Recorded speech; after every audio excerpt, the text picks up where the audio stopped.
Blog Talk Radio. Welcome to the Institute for Personal Development, Kriya Yoga Ashram, where total consciousness is the new frontier. Kriya Yoga is union of the individual with the divine. Join us as we explore the practices to initiate this process. Good morning. Welcome to the Voice of Yoga. Let's talk consciousness. I am your hostess, Lisa Winton, and with me is Kenny Toy, also known as Swami Jayananda, founder of the Institute for Personal Development, located here in Hampton, New Hampshire. Good morning, Swami. Thank you for being here today. How are you? Good morning. I'm doing pretty good today. How about you? Well, I'm doing great today, too. Thanks for asking. And we'd like to thank you all for tuning in. Today on the Voice of Yoga, we will talk about the changes we employ using astrology as a tool to use what is visible and tangible to the material senses in order to understand what the mortal mind cannot know. Listen how we explore the contradiction of spirit being out of time and astrology as time itself. In this show, we will explain the logic, order, and predictability of the universe as a system to keep consciousness stayed on the invisible and tangible divine creation. Welcome to the Voice of Yoga. We are talking consciousness. Join the Kriya Yoga Spiritual Advance to get the light in your soul and let divine truth reveal life in its fullness. Swami, I see the title of today's show is Astrology as a Spiritual Science. What would you like our listeners to know about that? Well, I think what we really want to try and focus on in this show is exactly what is a spiritual science and how does a spiritual science differ from an empirical science. And so what I think we'll start with is using the zodiac and the personal planets as a visible and tangible template to represent the divine self, the infinite spiritual self. As identity rises from the mortal physical sense of self, it's helpful to have an astral image to represent the switch from the belief in the many into the one. The divine self resides before thought and above corporeal sense. But what does that look like when I'm doing it? And how do I do it? To make divine science work, you need a principle. Life is perfect. When spirit is cause, creation is perfect. And we can use the evidence of the signs and the planets to give credence to the logic, order, predictability, and intelligence of the visible and tangible universe. The fixed stars are the closest tangible image we have to represent the changeless state of being, divine mind. And so we start with belief in the divine principle, and we graduate to faith, and then eventually to understanding. The key is not to mistake effect for cause. Spirit is the only cause.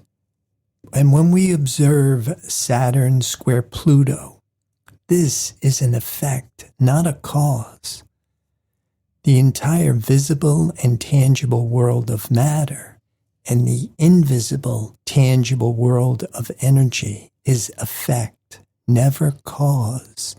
In spiritual science, the difference between the mental material world of energy and spirit is matter and mind run on a belief in two powers, and spirit is the understanding of one power without opposite.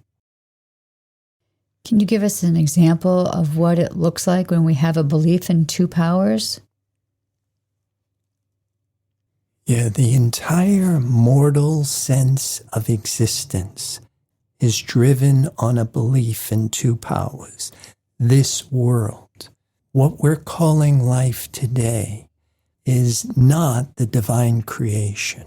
the divine creation, which is held, controlled, and governed by the divine law of absolute eternal life, is not this world.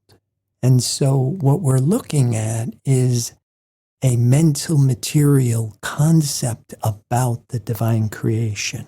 So even when we look at the stars and the planets, they're visible and tangible. Anything that appears in the material senses is not the divine creation. But what we want to start to learn to do is use what is appearing in our material senses as the check engine light on the dashboard of consciousness. Because if we continue to believe in this mortal sense of existence, we continue to perpetuate what we call in yoga the cycle of death and rebirth. The intention of spiritual science is liberation from this belief in this divided consciousness, this false sense of life that expires, that changes. You had asked the question earlier. You said, what does that look like when I'm doing it? And you're referring to the divine self residing before thought and above corporeal sense. So can you give us an example of what that looks like? I think the best example that we could have for that would be Genesis 1. The idea of walking in the kingdom of heaven on earth.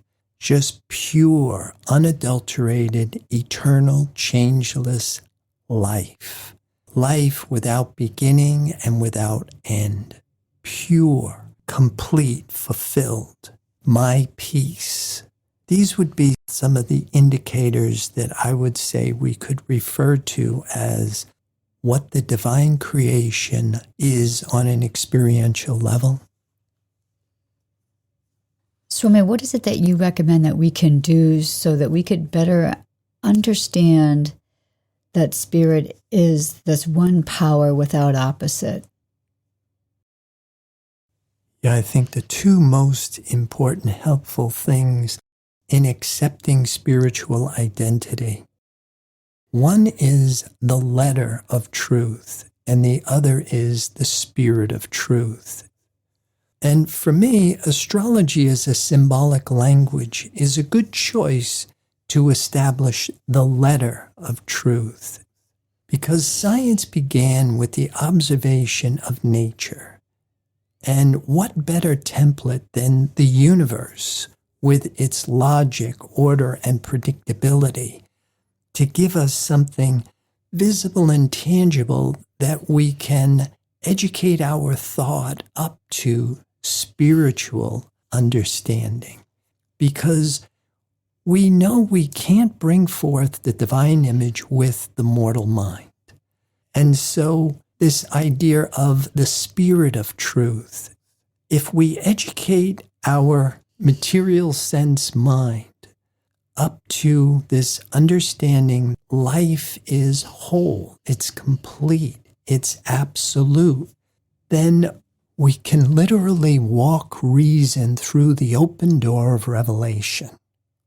The effortful work of concentration eventually becomes the effortless flow state of meditation.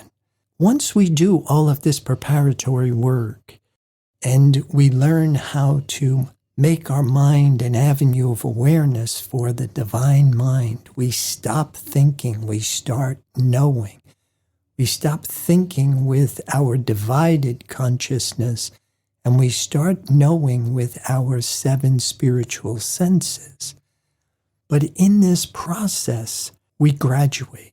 We graduate from a belief in the divine principle, and then we develop belief into faith. Faith is when we start to see the evidence of letting divine mind take over the scientific government of being.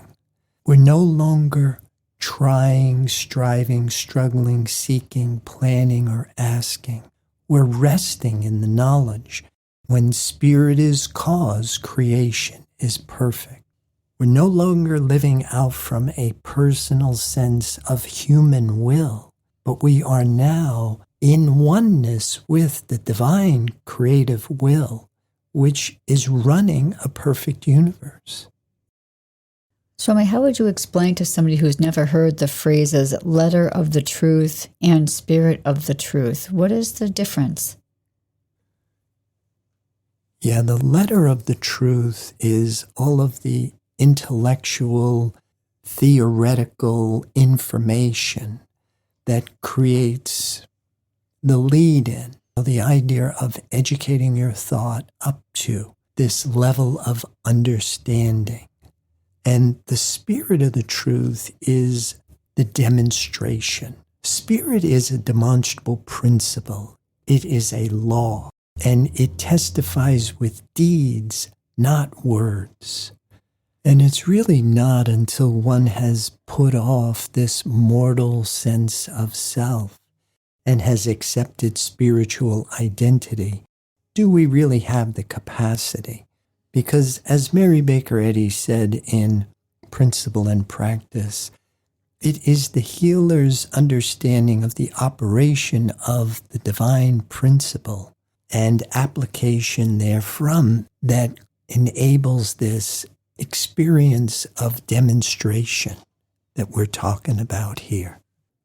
The spirit of truth is the operation of the divine mind revealing the divine creation, also called the Christ, which resolves things into thoughts and exchanges the objects of sense for the divine idea.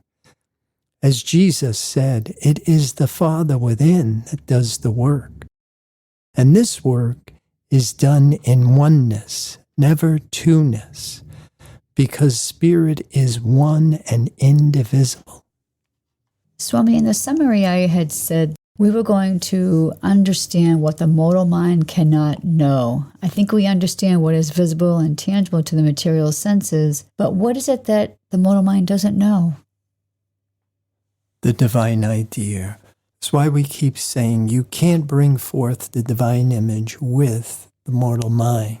It's like trying to get email with a calculator. The mortal mind does not have the capacity to understand the infinite. And there's a process here. Before we can think with the divine mind, we have to come out of the entire personal sense of identity, because you can't put an infinite mind in a finite body. And this is one of the reasons why the image we use for our logo is so helpful, because it is using the personal planets and the zodiacal signs to give you a new astral mental image of one body, the body of Christ, which then can contain the infinite mind.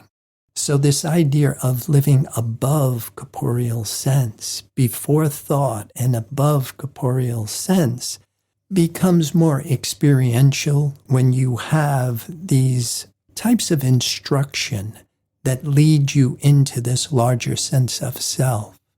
And then, so my next question is also from the summary too. We were going to explore the contradiction of spirit being out of time and astrology as time itself. Now, we've been talking a lot in these shows about time being an obstruction to divine science. So how can we understand the difference between the two, or how do they correlate?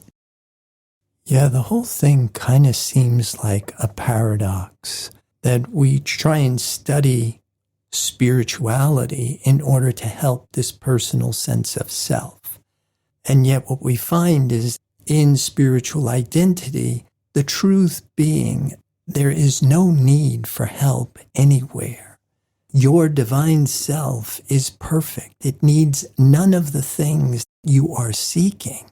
But in order for you to experience this divine self, the self that is seeking must be mastered and put off. So it seems almost like a contradiction that by trying, striving, struggling, seeking, planning, asking, we interfere with divine truth. But at the same time, only reason walks through the open door of revelation.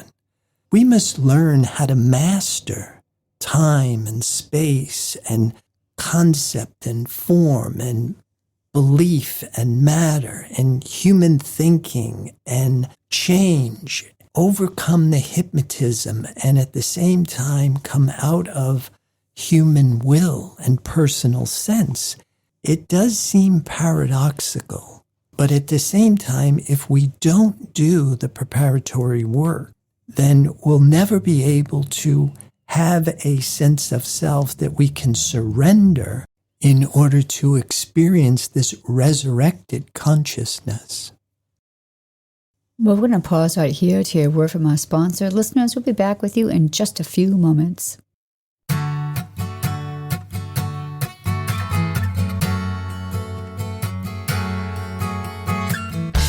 Institute for Personal Development Incorporated is a Kriya Yoga ashram offering yoga classes in all 8 stages of Kriya Yoga, including classes, personal training, teacher training, residential program, online live classes, and online products for self-discovery and transformation. Discover, learn, and practice one of the oldest and purest forms of yoga, Kriya Yoga, by uniting ancient religion with modern science. Visit www.ipdtransform.com. Namaste.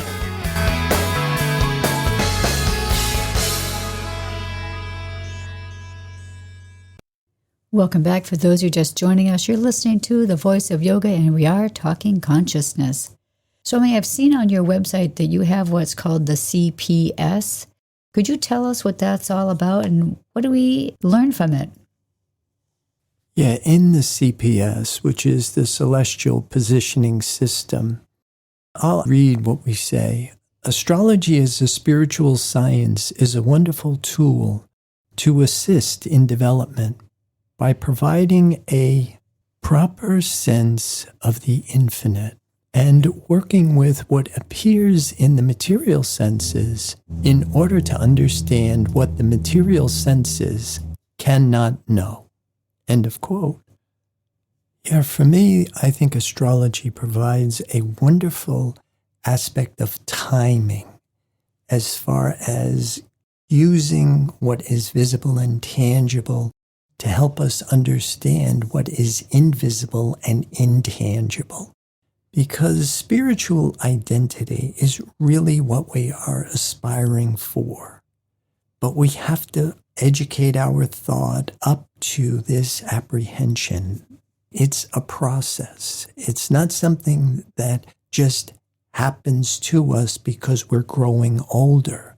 But if we are developing ourselves physically, mentally, conceptually, we are preparing ourselves for this resurrection consciousness where once we have developed our ability to make conscious choices and regulate our behavior based on rules that are in accordance with universal order, now we are ready to put this false sense of existence in the tomb. And then symbolically, metaphorically, it is when Christ calls us out of the tomb.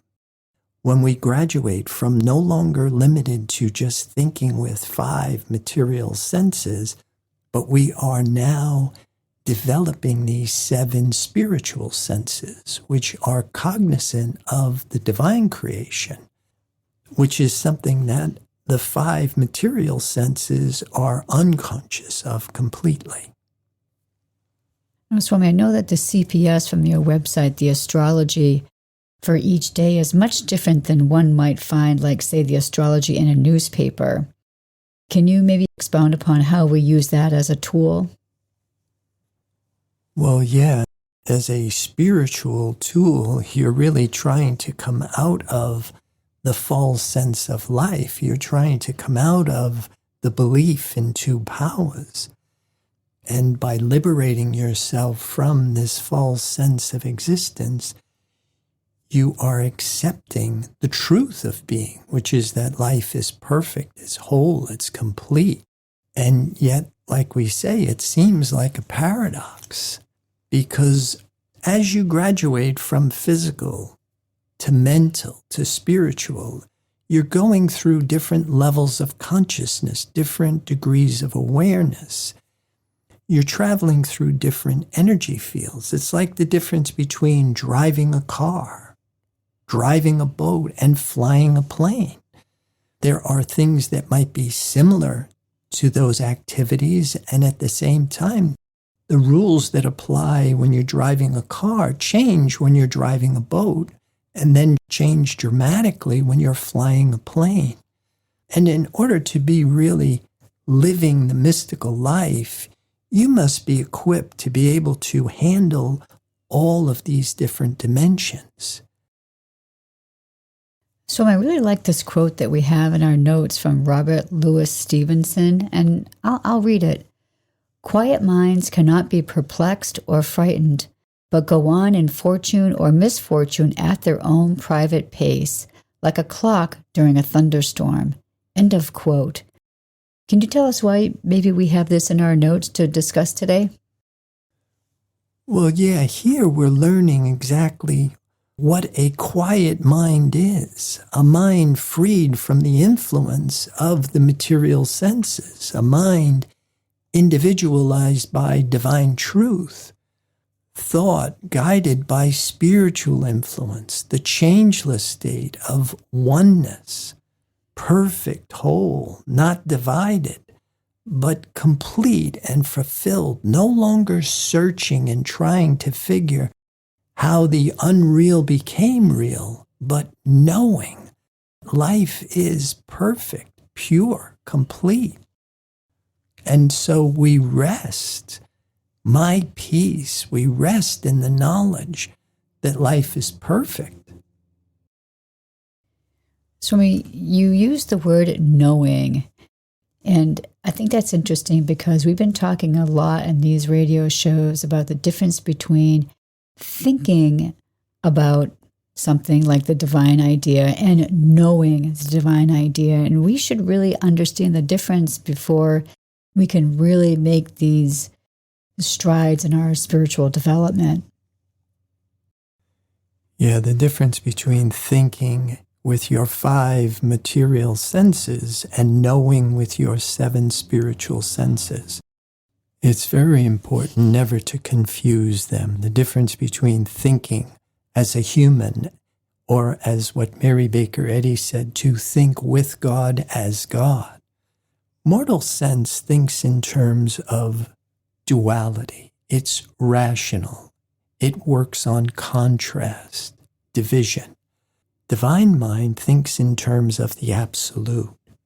So to mortal sense, there's time, which is broken down into now and then. There's space, which is here and there. But to spirit, now is always, then is always. There's always to spirit. There's not here and there. Everywhere is here to spirit.